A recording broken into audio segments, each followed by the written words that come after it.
Hi everyone, and welcome to another episode of Small Talk. I'm Amy, this is my partner Maggie. Hello. And this is the series where we talk about some stuff, all sorts of things, and then we also talk about some filler and lighter games that we've played recently. And we have a cup of tea, generally speaking. We are sporting the retro logo mugs. The vintage logo. The vintage logo mugs. And yes, we are still working on merch, but these ones are now probably a collector's item. I think they always were because there's only two of them. There's only two. Just these two. Whenever I'm washing them, I'm like, if I break it, then there'll be only one. There'll be only one in this world. Because they were a Christmas present to Maggie last year when we were pretty new into content creation. Very new. Yeah, so actually the logo was pretty new and we were all very excited about everything that was happening. Yes. We're still excited, but excited in a different way. Like, I think now it's excited in like a, this is amazing. Before everything it was excited is amazing. Like a, oh my goodness. It was excited like, what is this going to be like? What have we done? Yeah. What are we doing? What are we doing? So we always start this series with an update on our postcard drive, because if you're new to the channel, when we reached 5,000 subscribers, which was back in May, we asked viewers like yourselves to send us in some postcards, and we've had over 100 postcards sent from all over the world, which is basically our wish list of places to go and visit. Actually, it was a couple of people have mentioned maybe we should have a ThinkerThemer con sometime. I was like, well, where would that be? Because there's so many good options. Probably more likely to be a road trip first. It is, a road trip with some maybe smaller game events in different places one day. Now I'm thinking we might need one of those, you know, like when bands go on tour, they have like the whole, the bus, and we'll need that just to carry games with us, even if it's just the two of us. We could have a bus full of games that has tables in it.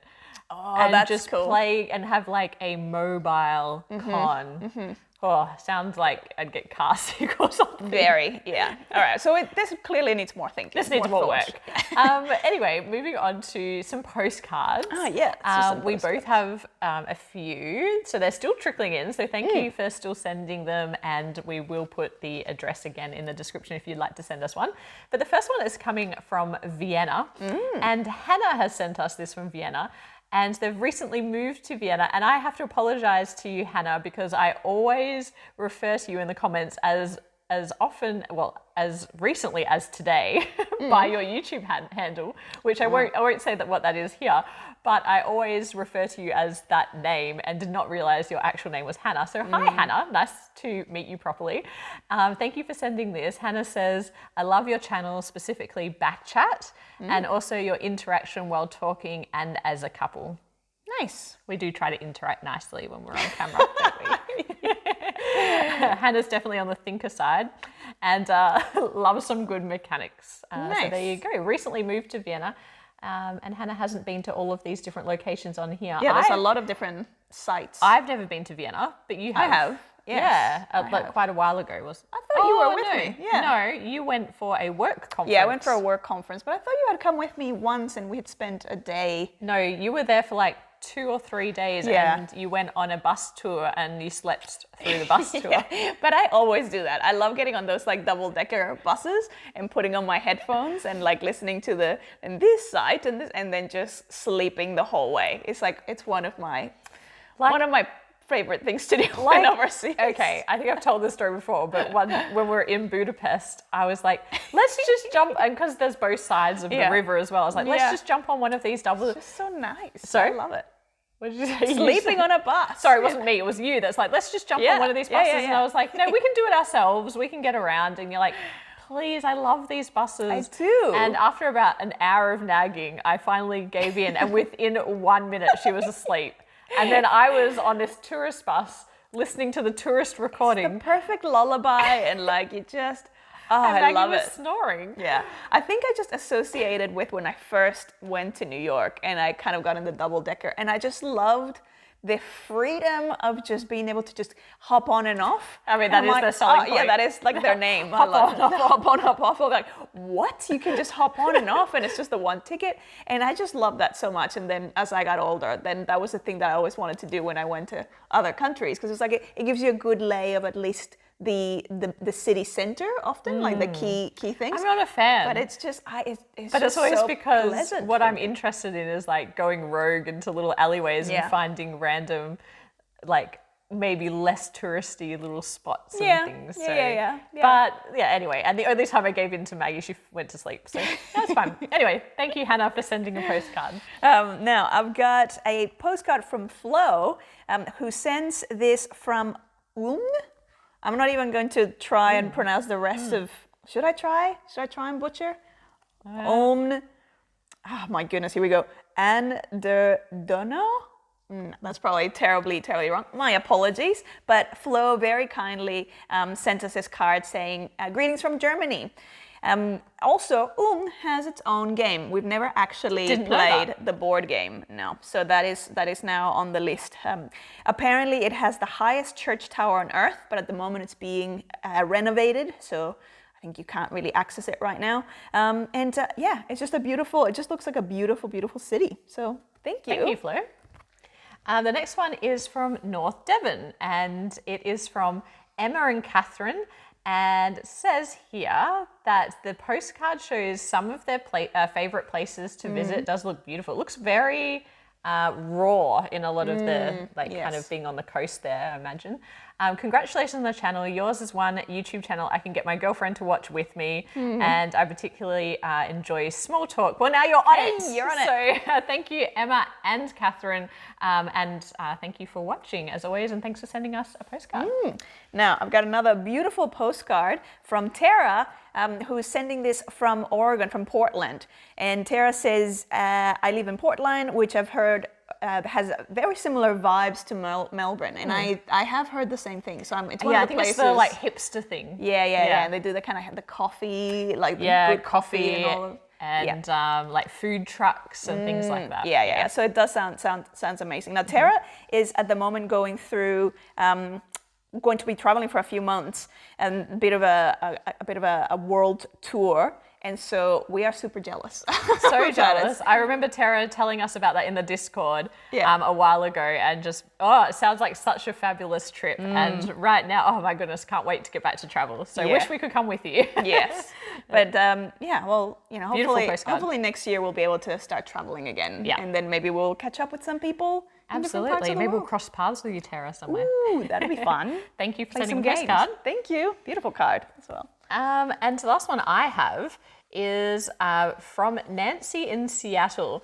And what is super interesting about this, I think, is Nancy says that they just discovered our channel a week ago, and thought to send not one, but 2 postcards from Seattle, which is amazing. So Nancy's new to board gaming thanks to Wingspan, which I think introduced a lot of new gamers to the hobby, and wanted to write to say thanks. Our shows and you are so fun, intelligent, enthusiastic, informative. Thank you. That's really lovely. Very sweet. And your presence is so warm and positive. And on top of that, we are out as a couple who so clearly appreciate and support and enjoy each other. And, I think if you've seen our coming out episode of Small Talk, which was, quite hard to film. It's an emotional one. We did talk about the idea of like coming out over and over and never knowing, the way that people would react. And so Nancy says, as an older queer woman, I deeply appreciate what you're doing. And that means so much to us. So thank you so much, Nancy. The 2 postcards, one is a little bit outside Mount Hemlock and Mount Baker, which is outside Seattle. So this kind of illustration here of that area, which is beautiful. And this one is the San Juan Islands in Washington state. So this is actually quite amazing because it's like a whole group of islands, and it's showing the ferry route through there. Route. What did we say here? We say route. Americans say route, but I always default to that. Actually, I can't remember which one Anyway, so I had no idea. I had no idea. I had no idea that there were islands there and that you could take a ferry through. So there you go. Cool. You're gonna have to look into that next time we are in that area. I've only been to Seattle once. Actually, again, I went for a conference, but that predates you, I think. So a long time ago. But thank you so much for sending those through and the meaningful words. I really appreciate it. And my last one, how cool is this? This is a human tower. It's from Natalia, who says, greetings from Barcelona. Thank you for writing all the way from Barcelona. Really enjoy watching your videos, particularly small talk and back chat. Well, that's all of them, really. That's most of them. Well, that's the regular Monday ones. That is the Monday ones. Yeah. You're one of my favorite YouTube channels. Definitely bought a few games thanks to your reviews. Ooh, sorry to make people spend money. I hope we've turned you off just as many. Yeah, well, hopefully it balances out. As yeah. long as it helps you decide if it's going to be for you, then yes, that's all that really matters. The image of the postcard is a Catalan tradition called Castellers? Castellers? So it's Mataró Castellers, which is the like a human tower. So it's is it a sport or more like it's more of a tradition? Yeah, it's a competition, but it's a tradition as well. But there's a board game. There is a board game. And we've never played it, but it's been on my wish list for so long. But I'm not sure how you pronounce that, because in Spanish the double Y has a certain sound. Yeah, but Castellers, but I don't know if it could be different in Catalan. Yeah, because it could be. Yeah, that's probably a Catalan thing. Mataró Castellers, I don't know. Even in Spanish, Yeah. But thank you, Natalia. Thank you, Natalia. I wonder if you've played that board game and what you think about it. So please let us know in the comments if you have. Yeah. So thank you again, everyone, for sending a postcard. If you'd like to, our address is down in the description below, and we love them. They continue to build out our wall. Yes. At the moment, you can't probably see outside of the frame, but we're growing that wall, and one day actually we'll do some panning and show kind of how that's filling out, because it's just so wonderful. There's still plenty of wall, but it's the bit that makes it into the video. It's now kind of a bit saturated. Best background that we could ask for, because it's so meaningful, it's so personal. Exactly. And represents all those great connections. It's like immediate, instant great mood walking into that room and seeing like that wall of love. So we usually now kind of go into some infrequently asked questions, or our IAQs. Yeah. And this question came through from our most recent Backchat episode. So Patrick wrote and asked, why is it that we dislike cooperative games so much? What do we have against cooperating? Yeah, and because in that Backchat episode, we had actually kind of said, but we probably won't back it because it's a cooperative game. And you'll hear that consistently through all of the Backchat series, but also we don't tend to cover a lot of cooperative games because honestly, of the hundreds of games we own, we probably have maybe 2 cooperative games. I don't even know, not that many.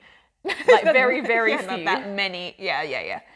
Not that many. No. Yeah, I agree. Yeah. Yeah, and so I thought, Patrick actually wrote that cooperative games are some of the easiest games for Patrick to get to the table with the gaming group, and so why don't we like them? And what was really interesting is I thought, that's an easy answer, I'll just write back. And then I asked Maggie, and Maggie's reason was completely different to mine, and so we spent a lot of time thinking about it, so we thought we'd talk a little bit about it now. Yep. Why don't you start? What is it about cooperative games that doesn't work? Well, we know that even when it's even in a competitive game, I like multiplayer solitaire. So I think I don't tend to like games where you do a lot of talking. So I don't like narrative games. I don't like deception or bluffing type games, like negotiation type games, not really my thing.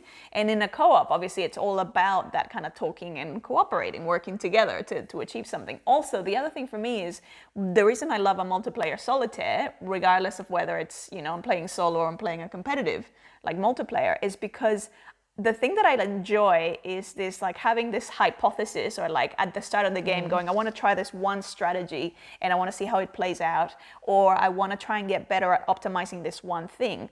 So it's very kind of me or self-driven. And if you're playing in a group, you're having to constantly kind of make compromises. So I feel like then even if regardless, like if we lost, it's like, we lost. But it's like, well, I didn't really get to try the thing that I wanted to explore. And if we win, it's usually a yay, but I also didn't get to fully try the thing unless you become an alpha player, which is not my style either. So I think that's what makes it, and I don't even know how in my profile, I'm 20%. You are 20%, so you don't mind a bit of cooperation. I was 1% or 2%, I think, in that chart. Yeah, you were like nothing. No, wasn't it 0? Oh no, maybe it was, I don't know, it was really low. Yeah. But Maggie said that and I was like, oh, that's got nothing to do with why I don't like cooperative games, because I love player interaction. Yeah. And cooperative games actually bring out more interaction. It's necessary to win against the game. But yes, okay, so I am very competitive. And even when we did this corporate profile activity one time, competitiveness comes out as like a lead trait for me. Yes. I do like to So try I know your number one strength is my number one strength is competitiveness. Yeah. But I think I have a lot of like inner drive to, and also to like optimize, like I love to optimize. Yeah.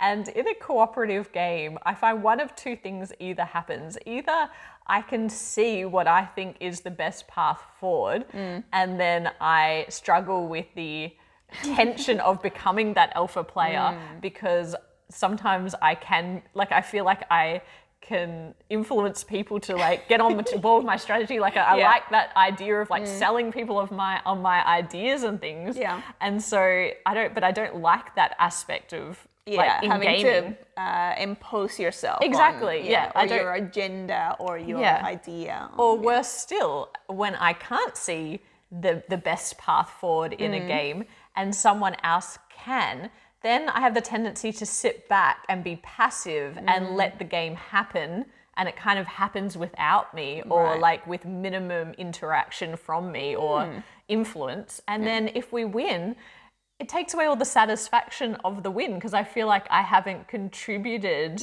a lot to that win. Or if we win and I'm the only one that's invested in it because I've done this alpha thing, then it also doesn't feel like a good win either. So I don't know, but ultimately, obviously, you and I are both driven to win. Yeah, I think that's it. Like, I think we're both very, which is interesting, like I think we're both very driven and very, we love that optimization, but we also don't want to sort of trample other people in our path. And so I always feel like, and it kind of sounds like probably that's the where it's similar.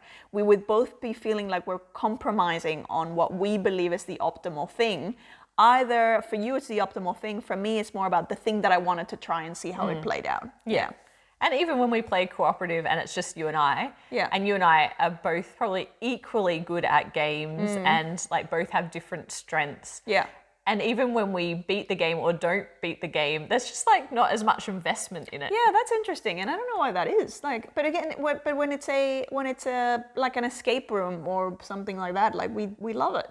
Yeah, it's a puzzle. That's puzzling. It is puzzling. But anyway, our reasons for not enjoying co-ops are different, but still equally strong. Yeah, for the most part. Yes, which is very strange. That's good. Yeah, that's good from a compatibility point. We're both like, I hated it too.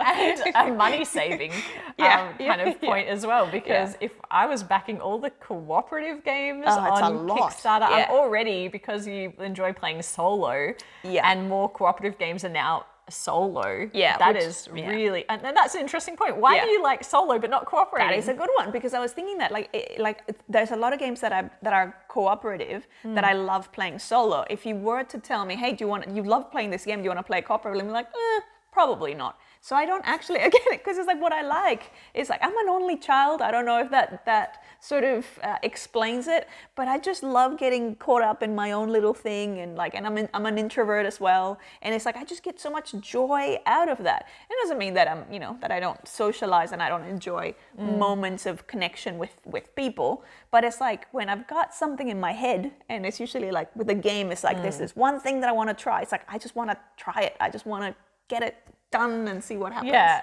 and if I was like at a game day or at someone else's house and they had set up like a cooperative game, I would actually, I wouldn't have a terrible time playing it. I'd still you'd have an okay time. I'd have an okay time. I would learn it and enjoy the time spent with others, because for me, games are so much about the social connection, and so I do enjoy that element of, any type of gaming. But I think like after we pack it up and put it away, there's no part of me that's like, oh, I really want to beat that game. I want to beat that game. And that's weird, because it doesn't work like that in a video game or an app game.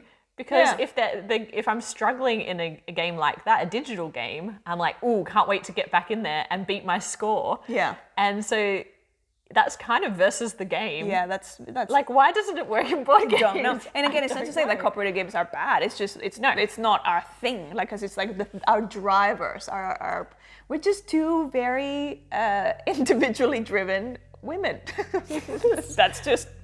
I don't know. Isn't it strange? I like that David in the comments said, I don't like cooperative games either, and what does that say about me? And I often reflect on that about myself, though. I'm like, why don't I like playing nice with other people? I'm all about celebrating diversity, and like we're all different. Like I think it's like celebrating how some people are going to love that cooperation and working together, and that some people are going to love just like getting caught up in something and optimizing it and so I think like there's that's a beautiful world full of different people. But the reality is, some people just like beating other people, and that is like a huge part of where gaming in its essence, you know, comes from. Like a lot of old games, we always talk about a meeting of the minds, like out strategizing each other. Like, let's have a game of chess, and I'm going to like, you know, outplay you. And I just find that like yours is definitely that's from I want to do my own thing.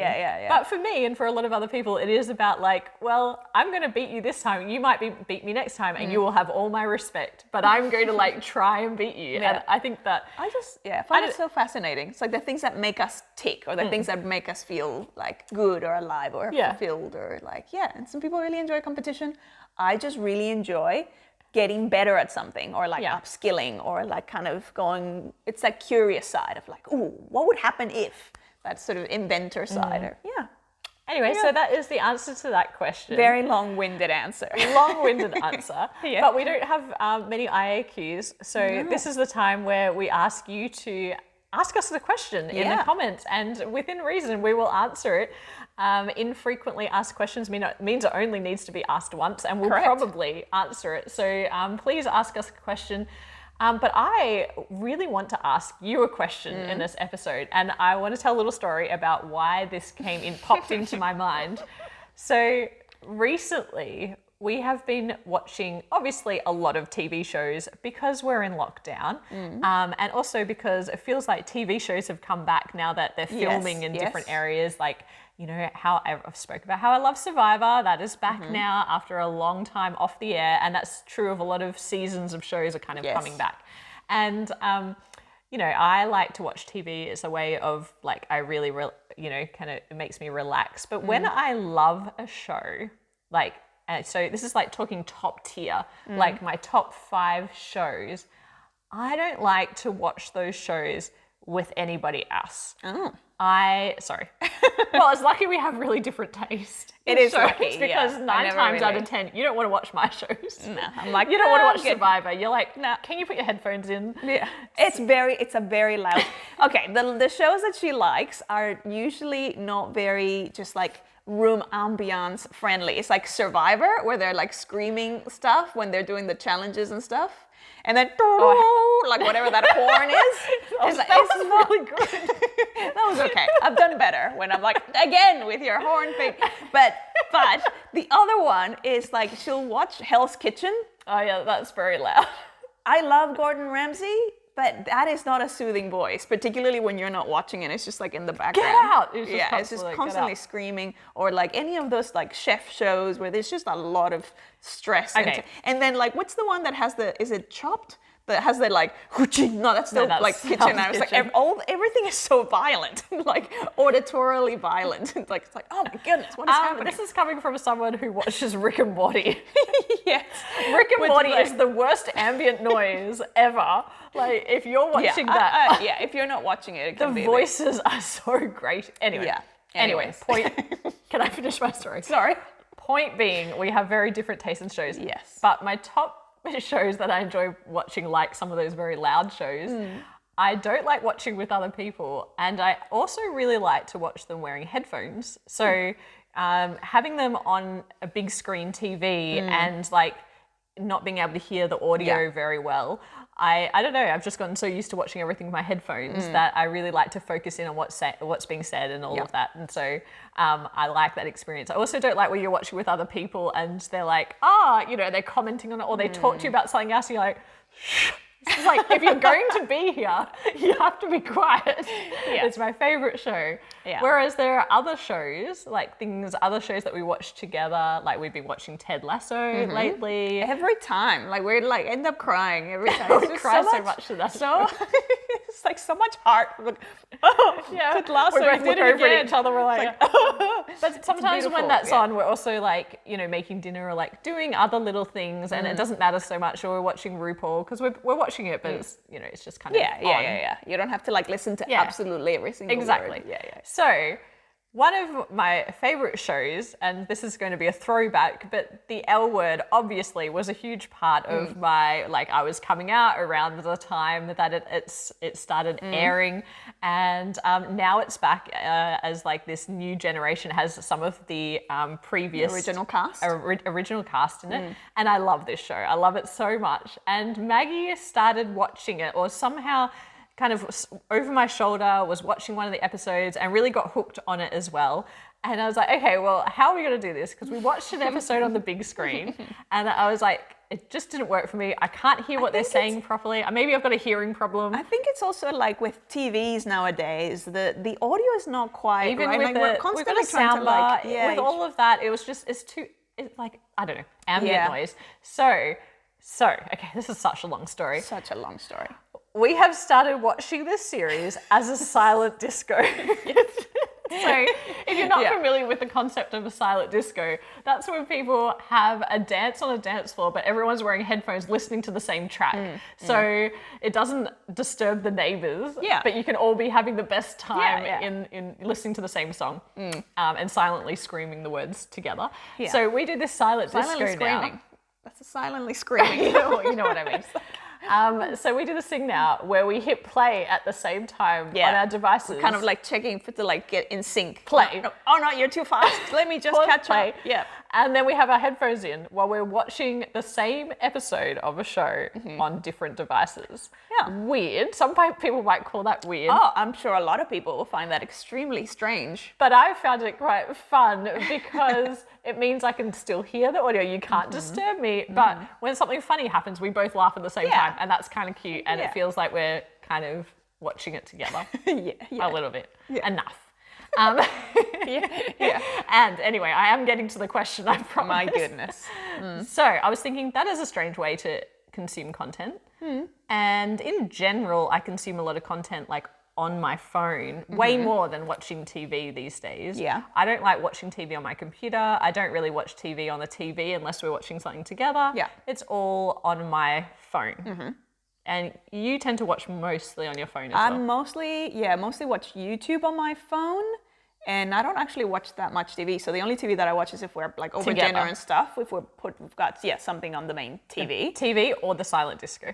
The rest of the time, the only I go through a lot of audiobooks. So it's when I'm walking. If I'm walking with Boston, I'll be listening to an audiobook. So it's just more audio. Yeah. So you're listening to content through audio as well. Whereas I still listen to podcasts through my phone, my headphones on, all of that. Yeah. So how do you watch ThinkerThemer? Yeah. That is where this was all leading. I am really curious, and because people have sent us photos, or sometimes on a Monday when we drop our video, people have sent us photos of the show being on their TV, on their lounge room TV. Yeah. So you're obviously, which is mortifying because this is meant to be seen in a very small screen. Yeah, I don't want amplify. I know where my hair's out of place or something's going on. It's it's a mess. It's a mess. It's too high definition. So are you watching it on a big screen? And then we also, in case you don't know, we've started uploading the audio to kind of all of the podcast places, so Spotify, and it's just the audio of our iTunes, of Backchat and Small Talk, Apple Podcasts, and So some people are listening to it and don't watch the videos at all. But I was wondering, do you watch with other people? Do you watch by yourself? Yeah. Do you have any rituals associated with it? There have been people that have told us that they sit down together and watch it, and they always have a cup of tea or afternoon tea, or it's their commute on the way to work. Yeah. Tell us today. I would love you to tell us in the comments, how do you watch ThinkerThemer? Yes. How do you consume ThinkerThemer? It? Yeah. Do you watch us on double speed and like while you're cooking dinner? Like what is happening? What's going on in your world? Because you know we always try and give upload the content on a Monday. How does technology work again? How does this work? On a Monday at the same time, every Monday. So how are we part of your Mondays? Yeah. I just would love to know. So that was a really long-winded story to get to that question. You learned something strange about us in our silent disco. Yes. But that is all the questions. Please drop some IAQs into the comments below and also your answer to that question about how you consume this content. Is it always the same? Or do you wing it? Do you listen to the audio sometimes? Yeah. Does it depend on what else you're doing that day? Yeah. Do you mow the lawns and listen to ThinkerThemer? I think that might be tricky. I don't know how. Potentially dangerous.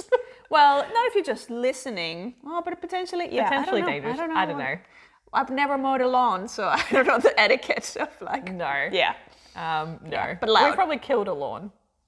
If it's green, it better stay away from us. It's like for its own safety. Yes. Anyway, that is enough rambling. Let's talk about some games. Let's look at some games. Let's talk about some games. So today we have 6 games that we're going to talk about. That's a lot. But this is a little game, this first game. So this first game is a recent Kickstarter that was delivered really quickly. Yes. And I mean, it was probably pretty easy to print because the game is Micro Dojo. And this is the entire game that you can see here. And when it was delivered, it came in an envelope and it was just one sheet of punch cardboard. Yeah. And what you get in that sheet of cardboard is a lot of little things. There's 2 types of resources, which are coins and rice bowls. And there is kind of this, it's Japanese themed. And you are playing as different characters.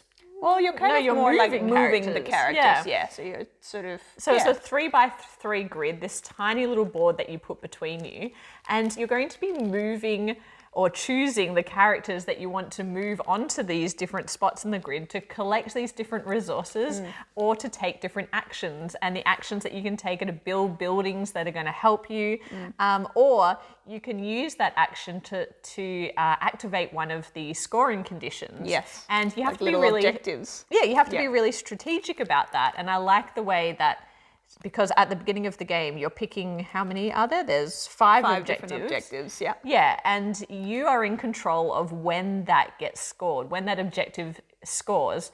And so you are constantly watching the state of your resources versus the other players and timing that well to trigger the action.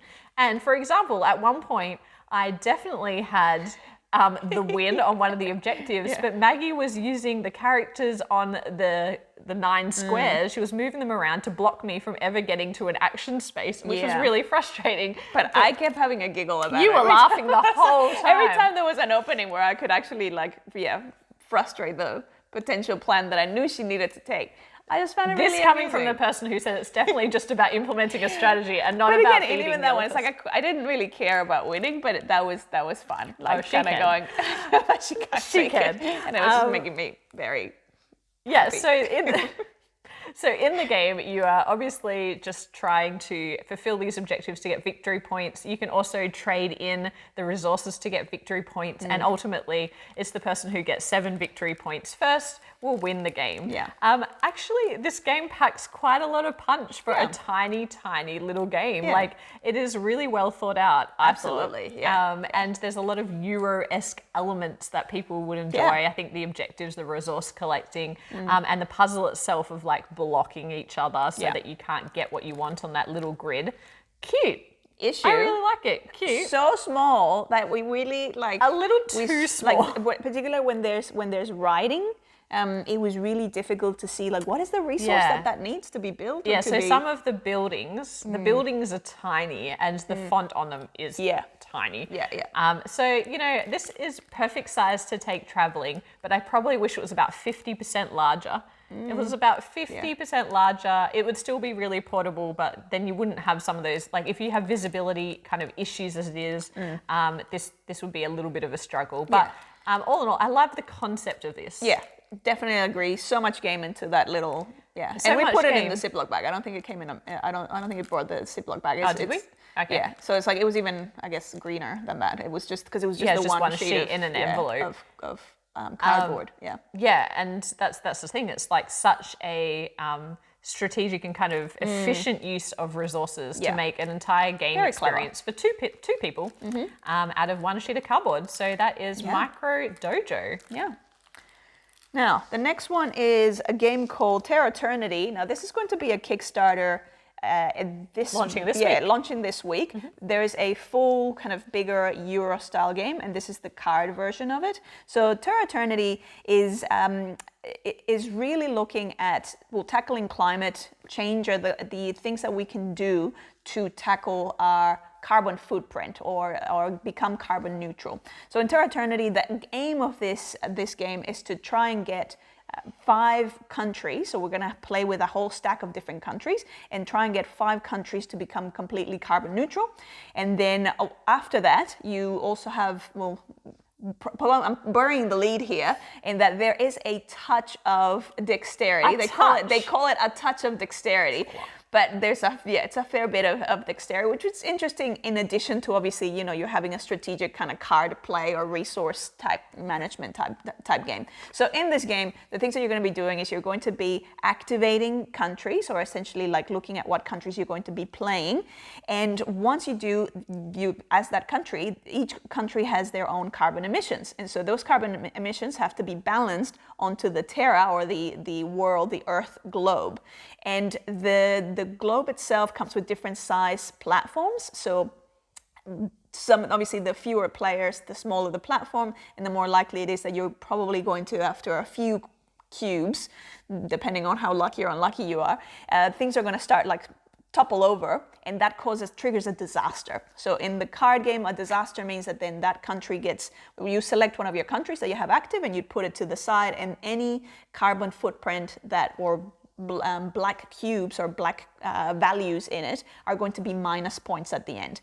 For the countries that you manage to make carbon neutral, and the way you do that is by constructing green energy plants, then those ones, once they become carbon neutral, every green energy kind of point or value will become positive points. So at the end of the game, you'd be obviously kind of totaling, seeing who has the most green points, and who triggered the disasters the least, or ended up not triggering disasters the least, but had the least negative carbon points in their conscience. Yeah, and so this game is a prototype. We also have a prototype of the full game, and we'll be talking through that a little bit, in potentially in back chat or a later video. But this game is a smaller version of that game. I think it is a pretty faithful recreation of the larger game in a smaller package that obviously takes less time to play. The thing that's quite interesting about both games, the card game and the full board game, is that the cards themselves are countries. It has all of the countries' data relating to carbon emissions, and all of that data is correct. And so you can see the countries' ranking and the all different types of measures relating to their carbon footprint. And because of that, the game is really an educational tool. It's about getting people to understand kind of what is happening, and what the dexterity element is about how all of this carbon is piling up, and how then it triggers some kind of disaster when that ultimately falls down. And in the larger board game, that causes a flow-on effect that kind of disrupts other things in the world and causes natural disasters. So it is a really interesting way of bringing all of that education into a game. This is a prototype version of the game, and there's still some areas of improvement to help it flow a little better. Some of the iconography I found quite challenging. It took me a few plays to work out what the kind of benefits versus Yeah, mostly because sometimes they have points. like what's a cost. So sometimes you might be getting different colored cubes, and sometimes there are costs, sometimes there are benefit. Yeah. So that wasn't very clear. But again, it's a prototype, and they're so still ironing out some issues. We did have quite a lot of fun with the dexterity element of it. It's quite difficult. It is really difficult. They pile up really quickly.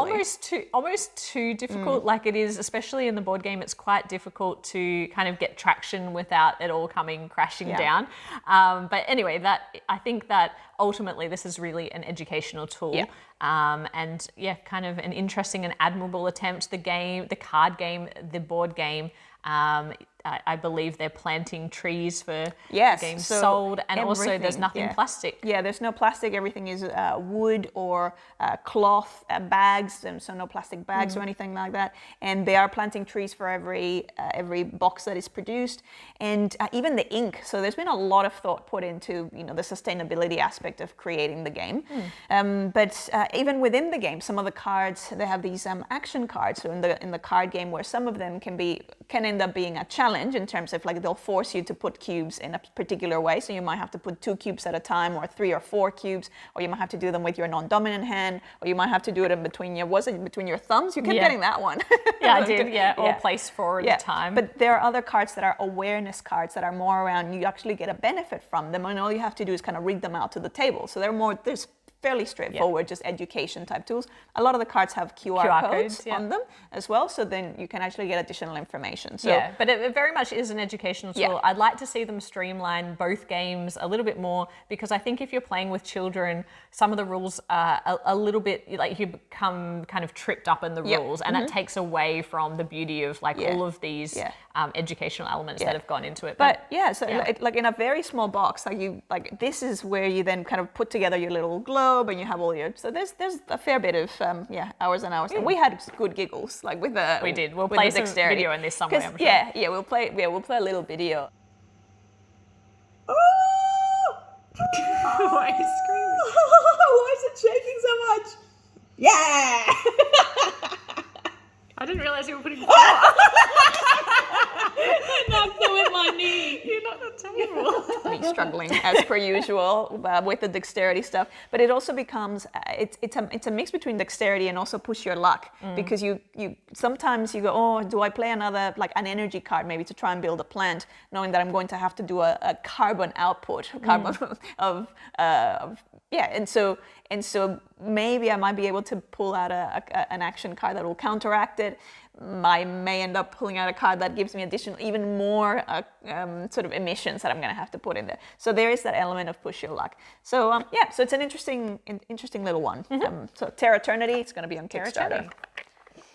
The next one is a slightly older game called Cat Lady, which we just haven't had the opportunity to play. I've seen it around a lot. Yeah, I've seen it around. The number of times I've almost picked this up. But now we finally have it, Cat Lady by Josh Wood and AEG. This is essentially a little card drafting game with the cutest theme, all about cats, and you are tasked with being a cat lady, trying to bring all these kind of cats into your yard, because you will be drafting different cats from this central drafting area of 9 cards. And what's really interesting is there's this giant cat meeple, and that cat meeple acts as a way of blocking particular rows and columns. So if on your turn you're going to be drafting all 3 cards from a single row or a single column, and you will then move the cat meeple to that spot, which signifies that the next player cannot take that row or column, with an exception if you have a little spray bottle card, which allows you to move it. But the cat away. But it works with our dog as well. It does. Spray bottles. Yeah. I mean, I don't think I'd particularly like being sprayed in the face of them. I wouldn't mind it on a hot day. It's just like a refreshing thing. Maybe from far away they're not like. Yeah, you know how they have those misting things sometimes. Yeah. Anyways, we digress. And so you're going to be drafting different cards. Some of those cards are going to give you different foods. So that you might get a tuna or a chicken card or a milk card, and you're going to immediately exchange those for resources. You need those foods in order to feed the cats that you've collected into your front player area. by the end of the game. Otherwise, they're worth negative victory points. But for all the cats that you have fed, they each have a victory point value as well.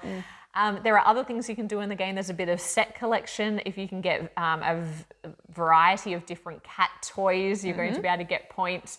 There are these costume cards which are super cute. Where, you know, the more of if you've got the most of those, you're going to be able to get some victory points. And then there's these catnip cards as well that are going to multiply out some of your cat scores, and you have to have at least one in your hand at the end of the game. Otherwise, you lose victory points. And then off to the side, you've got these stray cats. And in a game, you can draft one of those stray cats by exchanging 2 lost cat cards. And those stray cats are going to give you some kind of scoring ability at the end of the game. So like kind of another path to victory points at the end of the game. The game plays 2 to 4 people. We've only played it at 2, and I found it a really enjoyable, very streamlined experience. It was just quickly. It was lovely. I feel like this is the type of game again that you have a nice cup of tea, a little bit of a filler game, no stress. Very light. It's not like a brain burn or anything like that. It's just very light and pleasant, and it's so much of it is around just like the cute artwork of the cards. It's just that kind of very cute illustration style. Yeah, but I actually enjoyed the choices that it presented. Like I liked thinking about, okay, do I want to recruit more cats, or do I need to feed the ones that I already have? And oh no, Maggie's got more catnip, and like what's going on? So I don't know. I really liked it. We also played with the kittens expansion, which felt like a nice add-on, not a necessary one. No, not at all. And it's just another way to get some extra points. So but that is Cat Lady by AEG. All right. So the next one, I'll move on to, this one is an interesting one. It's called Hero's Journey Home. So this one actually was a member from our Joey fam who brought this to my attention. Groovy Monkey, thank you for for bringing this to my attention. I can't even remember. I think it's because I said that at one point I was really obsessed with the hero's journey. So you know the hero's journey being the archetypal steps of every big epic movie and epic story. So Star Wars, Harry Potter, or anything that has a hero will have that hero's journey. And a lot of religions as well have that hero's journey as the process. And it's just these sort of different steps that someone goes through to, from the start of the end, the call to adventure through to the end when they kind of come back home with the elixir. Even the Matrix sort of covers that whole, like every major story has that. But this story, so as I was talking about that, Groovy Monkey was like, hey, have you checked out this game called The Hero's Journey Home? This one takes place at the end. So when the hero, so you've gone on your quest, you've done this amazing thing, you're returning home with your elixir, but you have to return home. And in the journey home, a lot of things can happen. And so this is a very nice little card game. I don't actually know what the kind of what you would call that mechanic or that style, but you're essentially using the cards to create the narrative or unfold the narrative of what's that journey like, what are the areas that you're coming across. And you have your hero and usually one or more adventurers with you. And obviously as you're going through, you're going to be uncovering some monsters or nemesis that you're going to have to battle. And so you're going to be able to either purchase or equip things like, some adventurers are going to be able to cast spells. Some of them will just have weapons, and you're going to be using dice rolls to resolve that combat and see what happened in that encounter. And so it's not the type of game that I would have ever considered, because I don't usually like rolling for combat. But I actually, the illustrations, so this was actually this was designed by Graham Cranfield, who also did all of the illustrations. And I really love this artwork, like the style of the illustrations, all the cards, obviously, I'm not saying they're not all unique, but there's quite a lot of them. And I just really love it's quite beautiful. I haven't played it, but I saw you playing it. Yeah, going on that little journey. It plays beautifully solo. You could play it kind of competitive. Yeah, competitive as a multiplayer, usually only 2-player. I think you'd have to bring in more dice, I believe, if you want to play with more people.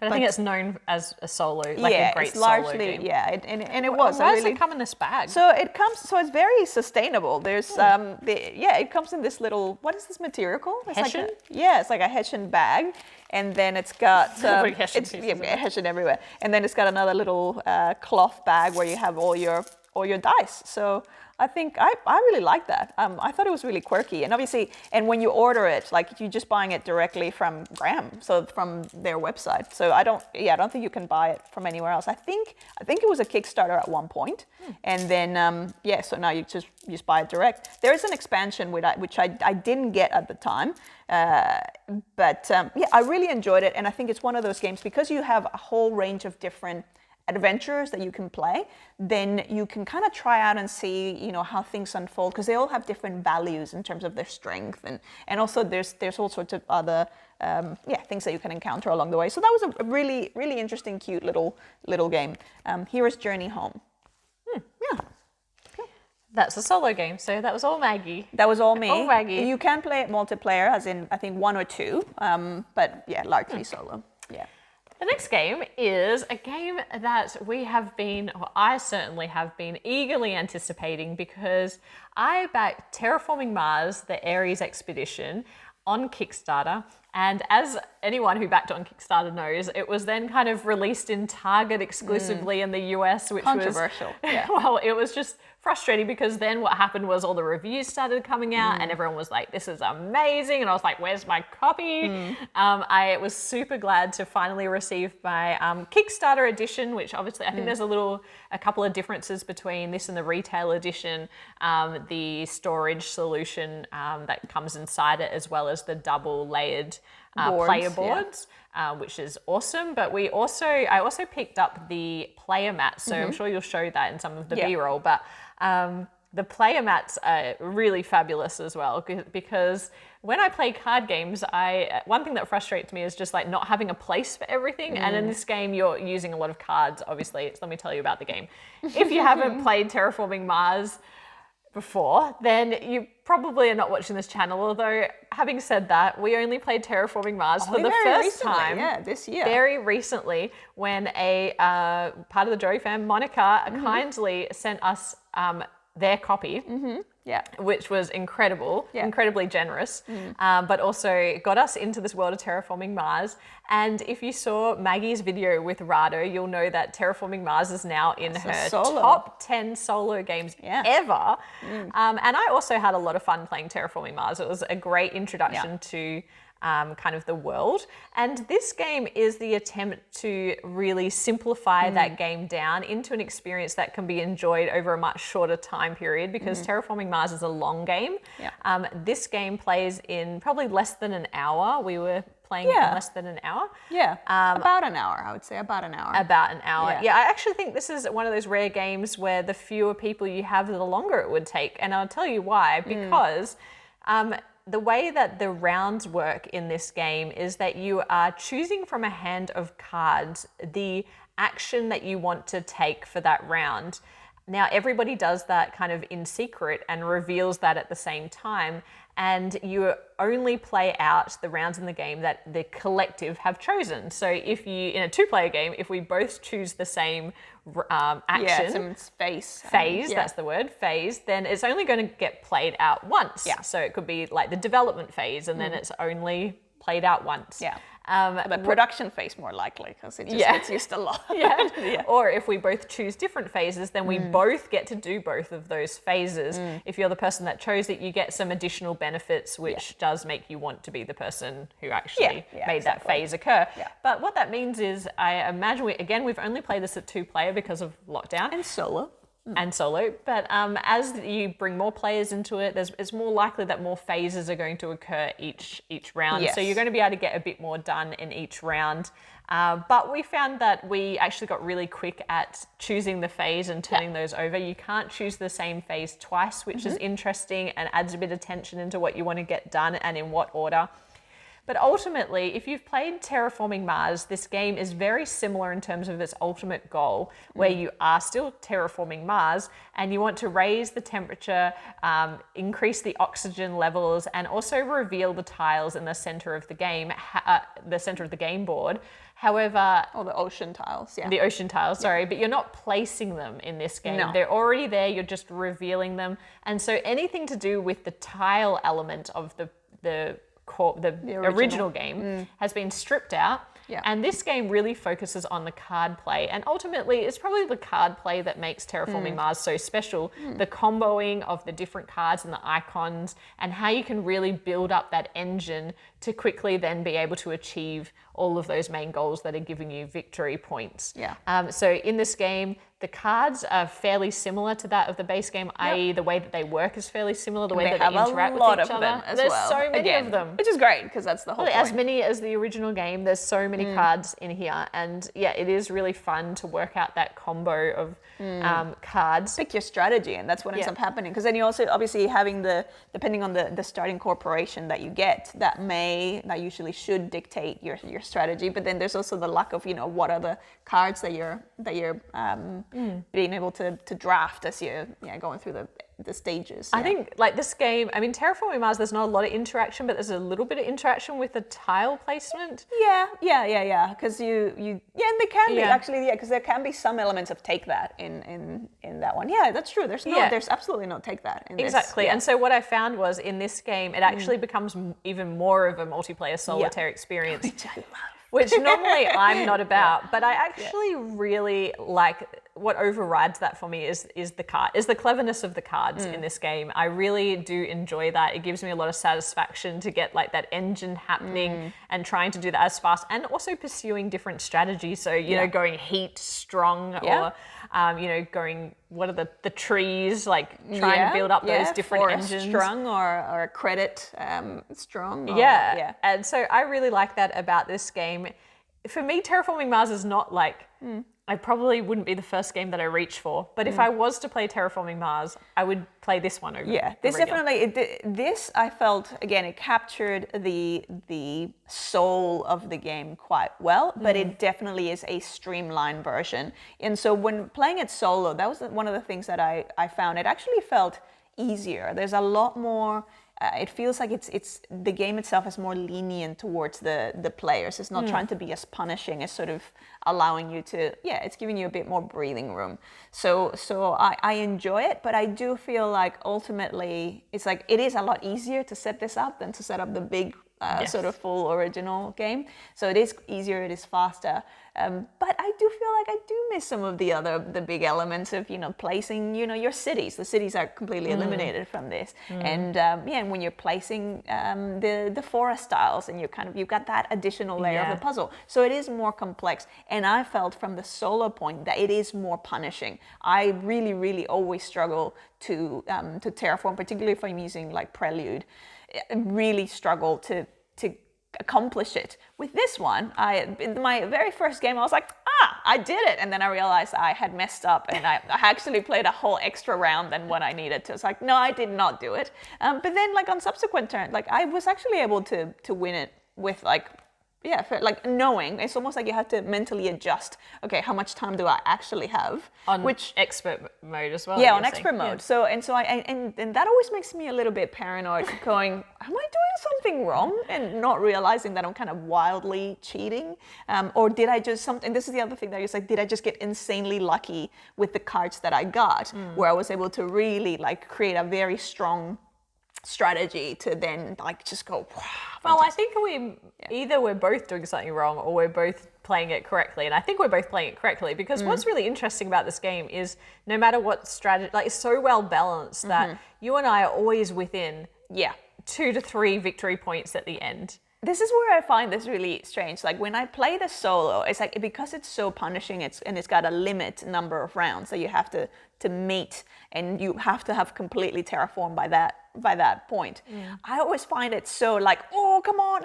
And I feel like I'm so much better when I'm doing that. And then when we play multiplayer, Amy always beats me. Even though we have like obviously a lot more freedom because there's no limit in terms of the number of rounds. Well, competitive, because you can play this cooperatively, in which case you do have a round limit, which is fairly similar to the solo. I didn't even know you could play this cooperatively. Yeah, so when you play solo, you get 25 rounds. And the solo implementation, because that's one of the things that I loved about the main game, is such an easy solo. You're not having to like manage an AI and do all of that sort of stuff. You're really just working on your own puzzle, trying to get this place terraformed.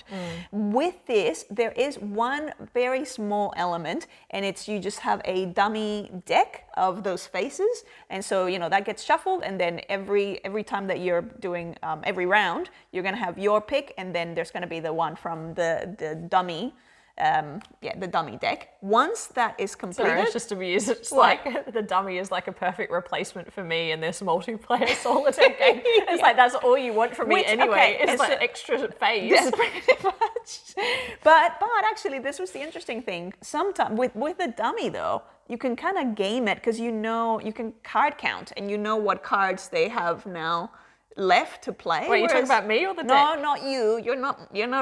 You're not the dummy. But that's true. Deck. No, but with you though, I wouldn't necessarily. You have a choice of. Obviously, you can't play the card that you already played, but you could just be playing like 2 cards or 3 cards. So the dummy player, the NPC player, it goes through the entire deck. Yeah, it goes through the entire deck, and then once it's gone through the entire deck, it moves over, and so it does that 5 times. So it's like 5 times 5, 25 rounds total. If you're playing it cooperative, so you can kind of you know what's statistically going to be left, and so you can kind of game it. So you're like, oh, I know that it's going to be a production, so I'm going to be able to do this instead. Yeah, right. Whereas with another player, you don't necessarily know. You don't know I could do anything. Exactly. She's wild. I'm random. She's volatile.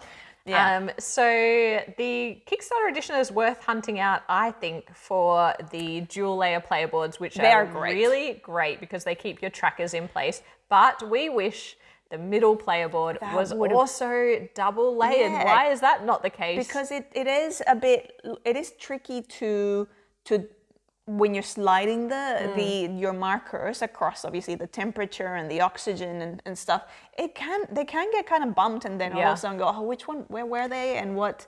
And the tiles, the ocean tiles as well, because they're smaller, I found myself constantly bumping them and making a mess out of them. I do wish it was a board that was folded over and fit in this box. So just like a one fold board, like if it was twice the size of what it is, that would make me very happy. But otherwise, I'm very happy to get so much game out of such a small box. Yeah. Like this is incredible, what we can do. It's a great implementation, but again, it is a simplified, streamlined version of the game, which is good. And but it's still so much of this is a solid game. Yes. And it takes the good part of an hour, and it's very thinky, it's very satisfying. So highly recommend. What I was going to say before, sorry, I got distracted with because I talked about the solo, the co-op. It's kind of like the solo, you've got 27 rounds. And you're just trying to, like, within those 27 rounds, you have to get everything terraformed. Right. And you have, I believe now, I can't remember if it's just like, and so every turn you're either just like sort of either getting a free copper little cube, or there's also like a dummy player color, which means that you've got I think it's like 3 times where you can exchange things with another player, with the other player. But yeah, it's an interesting. Obviously, we would never play a co-op. Never. It would never happen. But in this household, no. But if that's what you're into, there you go. That's an option. So that is Terraforming Mars Ares Expedition, and the last game one is a game called Stratego. Old school. Very old. In fact, the original implementation of this particular game came out in 1946, and there was a game that predates that, like way earlier, like 40 years before that, I believe, this game was based on. Now, what we have been playing is the 2020 edition of this game, and neither of us had played this game. No. I had never even heard of this game. No. But asking some of the Joey fam, turns out that a lot of people grew up with this game, and it was very common in households. Might be nostalgic now. Really nostalgic, and not for us, but we're new to it. Yeah, so we're new to this game, didn't know anything about it. The way that it works, in case you're also new to the game, is that you have this like chessboard set up where it's only 2 players, and each of you are representing either kind of red or blue. And you have this army force with you, and you also have on hand a lot of bombs and a flag. And this is a classic capture the flag game where you are trying to ultimately take the flag of your opponent. And the way that you're going to be doing that... whilst protecting your own flag. Protecting your own as well. But the first person to take the flag wins. Yeah. And what you're going to be doing is moving your pieces usually very slowly, just one little step at a time, painfully slowly, one step at a time. You can move to an adjacent square. You can't move diagonally, but you're just going to be moving forward any one of your pieces. But the interesting and fun thing about this game is that before you get started, unlike chess, where each of your chess kind of different, what are they called? Pieces, has a different purpose and has a place where it starts, so a pawn is always in the front row. In this game, you will have 4 rows of army, and you are going to be setting up the different pieces, and your opponent can't see them. So they are blind to which pieces you're putting where, and on the reverse side of the piece, you will be able to see what type of piece it is and the value of that piece. And so the pieces are going to have a number on them from 1 to 10. And relatively, like without getting into player powers, the 10 ones are always going to be better than 1. Yeah, so the higher the value, the better. And what you're going to be doing is as you move around the board, you are going to be attacking each other. And when you move into the space of an opponent's piece, you're basically like, well, I'm taking you on, I'm attacking you. And then you both reveal or say out loud the value of that piece. So I would aggressively try and take Maggie's piece, and she would say 5 and I would say 4, and I win that battle and my piece gets taken off the board. So you lose that battle. Yeah. If you're Sorry, 4. what did I say? You said you win that battle. Oh, I wouldn't win that battle. I win that battle. Yes. Maggie, we're sorry. It's so unusual for me to say that. It's like it just doesn't feel natural. It doesn't roll off the tongue. So Maggie would win that battle. And we would continue to do that. And what's happening is that the board is getting more and more stripped back because we're attacking each other. We're both losing pieces. If you attack a piece that's of the same value, so I will say 3 and Maggie's also a 3, both of the pieces get removed from the board. So very quickly, all of the pieces are getting removed. But there's an interesting little twist to the game. Some of the pieces that you're setting up are bombs, and these bombs are traps. And if your opponent walks into one of those bombs, tries to attack it, they will blow up and be taken off the board, unless they use their value 3, which is a miner, who can defuse that bomb and then ultimately, takes the place of the bomb, and the bomb gets taken off the board. But what's really clever about this game is those bombs cannot be moved. So when you put them out into the first 4 rows, you can't move them. Also, your flag cannot move. So what's really interesting about this is the whole time you're trying to work out where the flag is, because if you can get to the flag, you can win the game. But you're trying to work that out because it has to be a stationary piece. So once Maggie has moved a piece, I know that that's not a flag and it's not a bomb. But which one is it? I'm not sure. And so you will send someone out there to kind of run into it or attack it, not knowing if you're just going to kind of blow up and be taken off the board. There is a fun character in this called the Scout, which is a level 2 character that basically at level 2, you can't really beat anybody. No. You can't defuse a bomb, and you're going to be beaten by most other characters on the map. But the Scout can actually move an unlimited distance in one direction. So I could attack Maggie all the way across the other side of the board and then find out it's a bomb and just be taken off. And that just created a lot of laughter because the Scout is going out there and really trying to work out what things are. And then it's like, that's it. That's just charging forward. And there's some other little interesting twists. There's only about, I think, 5 or 6 different characters that you need to remember what they do. is really easy to get into this game. There are so many different variants of this game, but I think this one is the original variant, and it's really easy to kind of get to know those powers. Yeah.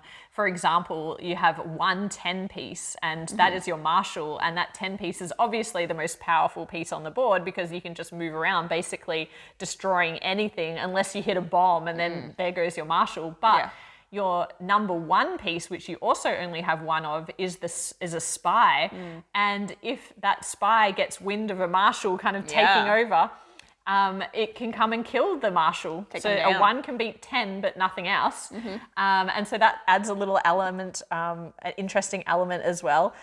The other thing with this game is there's a lot of memory involved. So because when you attack another player, you have to reveal what number that is. So I've got a 10. Now Maggie knows that that piece is a 10 or this piece is a bomb.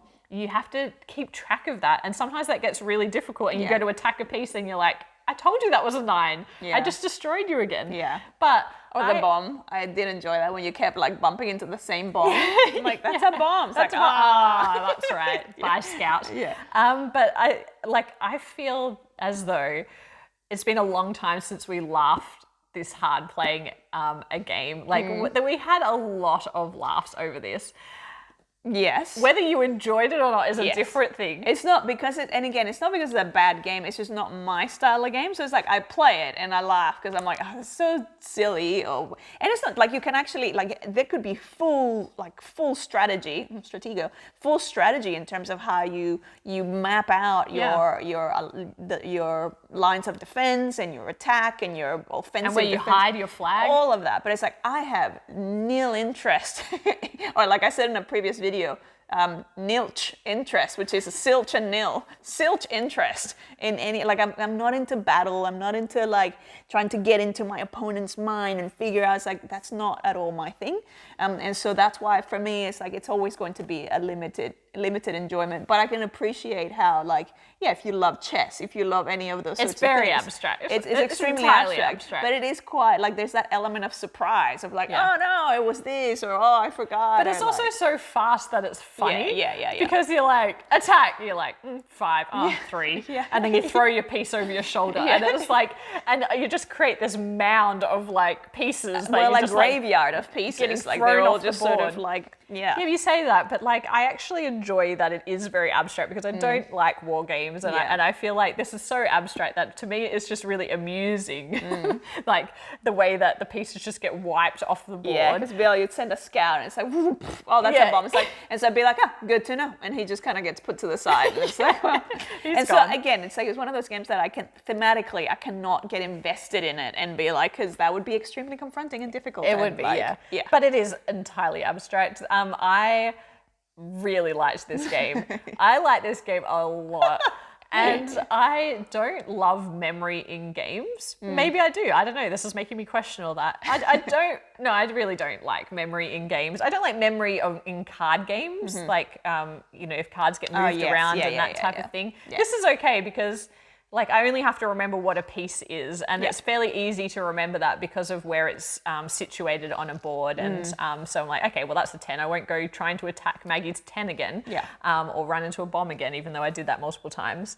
But I don't know, there's just something really joyful about this game because it's just so fast and it feels like I'm not invested in like the pieces and the, like in a game of chess, I will agonize over my next move. In this, it's just like, well, we'll just see. Like, let's just like plow through. And it's all about the way that you set up the board. I can totally see how people would get really serious into that with the setup at the beginning because do you put all your bombs in the front line or do you put them like back in and put all of your high powered pieces in the front? Like it was kind of fun when we were playing to like change up the strategy and to move where you had your flag and all that type of thing. So I mean, I'm thrilled to have discovered this game from 1946. I really enjoyed it. It does make me want to kind of see what other gems there are out there. So if you have any other suggestions. But this is the 2020 edition. The pieces do look a little bit different, but mostly it is fairly similar and faithful to the original. But yeah, keep an eye out for this new edition if you are interested in checking it out. But that is Stratego. Yeah, there you go. And that is all of the games and all of the talking that we have for you for this talking. Monday. It was a lot of talking. For a change. I think probably the sunlight has changed like six multiple times. Yeah, it's going to be a nightmare to edit. That. Yeah. But thank you so much for tuning in each and every Monday. We've finally, and I'm so sorry about the delay, gotten back to everybody on the anniversary video. The words on the comments on that video. So amazing. So amazing. We really wanted to take the time to get through it. So I promise we will be a little bit faster at getting back to comments. So please get back to commenting if you've put a pause on that. But thank you for watching. We'll be back with more reviews soon. And then of course, back chat next Monday. Please hit the like button if you haven't already. Subscribe to the channel and we'll be back with more chit chat soon. But bye for now. Bye.